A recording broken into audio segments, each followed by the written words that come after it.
অভিষেক ব্যানার্জি ঘোষণা করে ওনাকে এখানটায় শ্রদ্ধার্ঘ্য ভাতা দেবে। ৭৬,০০০ কেন, ৬,০০০ লোকও পায়নি।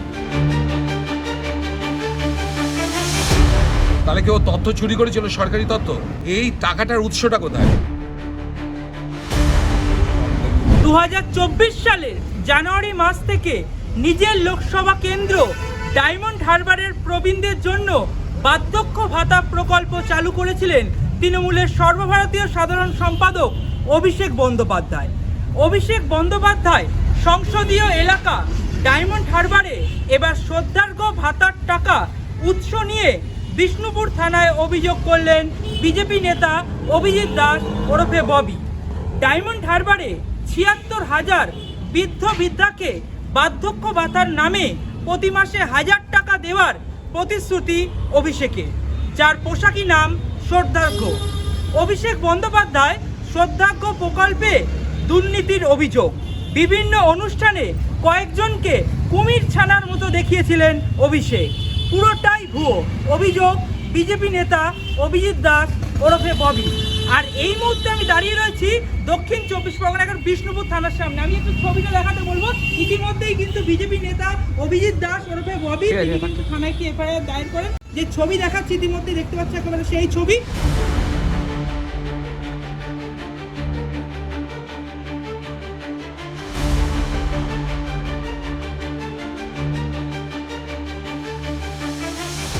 আমার সঙ্গে রয়েছেন বিজেপি নেতা অভিজিৎ দাস ওরফে ববি। দাদা, আজকে আবারও বিষ্ণুপুর থানায় অভিযোগ দায়ের করলেন, মূলত কি কারণে? এই যে গত লোকসভা নির্বাচনের আগে অভিষেক ব্যানার্জি এখানকার বিষ্ণুপুর থানার অন্তর্গত কৃপারামপুরেতে ও জনসভা করে ও ঘোষণা করে ওনাকে এখানটায় শ্রদ্ধার্ঘ্য ভাতা দেবে। প্রায় ৭৬,০০০ বৃদ্ধ বৃদ্ধাদের প্রতি মাসে ১,০০০ টাকা করে। এর জন্য দুয়ারে সরকারের ডেটাবেসটাকেও ইউজ করবে এবং কুমির ছানার মতো কয়েকজনকেও দেখিয়েছিল স্টেজেতে। তো বিষয়টা হচ্ছে যে আমরা ইনভেস্টিগেশন করে দেখেছি যে ৭৬,০০০ কেন, ৬,০০০ লোকও পায়নি। তো আমাদের ইনভেস্টিগেশন তো আর আইনত নয়। এবার আমি আজকে কমপ্লেন জমা করে গেলাম, যার বেসিসে এফআইআর হচ্ছে যে অভিষেক ব্যানার্জি আপনার যে ৭৬,০০০ জনের যে নাম পেয়েছে, নাম যে বলেছে ওগুলো ও মঞ্চে দেয় যে দুয়ারে সরকারের ডেটাবেস থেকে পেয়েছে। দুয়ারে সরকার হচ্ছে একটা সরকারি তথ্য। তাহলে কেউ তথ্য চুরি করেছিল, সরকারি তথ্য? এর জন্য ওকে আইটি অ্যাক্টে ও রেজিস্ট্রে ইনভেস্টিগেশন করা জরুরি। সেকেন্ড কথা হচ্ছে যে এই টাকাটার উৎসটা কোথায়? প্রতি বছর ৯১,২০,০০,০০০ টাকা, অর্থাৎ ৫ বছরের সাংসদের থাকাকালীন ৪৫০ কোটি টাকার বেশি। এই টাকাটার উৎসটা কোথায়? এটা কি ব্ল্যাক মানি? কে দিয়েছে টাকা? ও বলেছে যে ৬,৩২০ জন নাকি ওর ভলেন্টিয়াররা টাকা দিয়েছে। ৬,৩২০ জন ভলেন্টিয়ার যদি টাকা দেয় তাহলে প্রতি বছর তাদেরকে ৫০,০০০ টাকা করে দিতে হবে এই ডোনেশন বাবদ। তাও তো ইনকাম ট্যাক্স পেই ছাড়া হবে না। তাই নিশ্চয় প্যান কার্ড আছে। তাই তদন্ত করে দেখা হোক যে তাদের ৬,৩২০ জনের নামে লিস্টটা দিক আর তারা প্যান কার্ড পেই কিনা। যদি তারা প্যান কার্ড না দেয় তাহলে তো সেটা ব্ল্যাক মানি।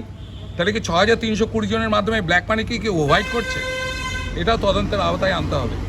এছাড়া আমরা যে লোকসভা ইলেকশনের আগে যে মানুষকে যে আদৌ বিভ্রান্ত করার জন্য সব ভুয়া তথ্য, এই সমস্ত মিথ্যা প্রতিশ্রুতি দিয়েছে কিনা, তাহলে এটা পিপল রিপ্রেজেন্টেশন অ্যাক্ট অনুযায়ী ইট ইজ অ্যান অফেন্স। সেই জন্য সেটা আমরা তদন্ত করতে বলেছি। ইনভেস্টিগেশন করে জানা যাবে যে অভিষেক ব্যানার্জি এতদিন ধরে ডায়মন্ডবাসীকে যে ধরনের মিথ্যা ভুয়া প্রতিশ্রুতি দিয়েছে, ডায়মন্ডবাসী যে রক্ত চুষেছে, সেটা ইনভেস্টিগেশন করা হোক, ওকে তদন্তের আওতায় আনা হোক ওই প্রতিশ্রুতি। এবং যদি দেখা যায় যে এগুলো সমস্ত হচ্ছে ব্ল্যাক মানি, তাহলে অবশ্যই ইডি ডিপার্টমেন্ট, এনফোর্সমেন্ট ডিপার্টমেন্ট এবং ইনকাম ট্যাক্স ডিপার্টমেন্টের মাধ্যমে এগুলো ডায়মন্ড পুলিশ ডিস্ট্রিক্টকে বলা হয়েছে, সুপারকে অনুরোধ করা হয়েছে যেগুলো তাদেরকে ডিপার্টমেন্টে পাঠানো। দাদা, আজকে আপনি মূলত বিষ্ণুপুর থানায় এলেন, মূলত শুধু কি অভিষেক বন্দ্যোপাধ্যায়ের নামে অভিযোগ, আর কার নামে অভিযোগ করলেন এবং কোথায় কোথায় অভিযোগ দেন? দেখুন, এই বিষয়টা হচ্ছে অভিষেক ব্যানার্জিকে এই বিষয়টা নিয়ে তদন্ত করলেই জানা যাবে যে অভিষেক ব্যানার্জি ছাড়া কারা কারা এর সঙ্গে সম্পর্কিত আছে। যেমন দুয়ারে সরকারের ডেটাবেস, দুয়ারে সরকারের ডেটাবেস যার কাছে ছিল, অভিষেকের কাছে কী করে পৌঁছলো, এটা তদন্ত দরকার আছে। প্লাস হচ্ছে আপনার যাদেরকে উপস্থিত করেছিল অরিজিনাল বেনিফিশিয়ারি যে সমস্ত দেখানো হয়েছে তার লিস্ট ফেক কি অরিজিনাল, তাকে তো কিছু লোক সহযোগিতা করেছেই। যারা এর সঙ্গে যুক্ত থাকবে তদন্তের মাধ্যমে সেটা প্রকাশ হবে। আমাদের প্রাইম অ্যান্ড ফরমোস্ট এখানে অ্যাকুস্ট পার্সন আমরা করেছি হচ্ছে অভিষেক ব্যানার্জিকে। বিষ্ণুপুর থানা ছাড়াও ইডি এবং আয়কর দপ্তরেও অভিযোগ জানানো হয়েছে।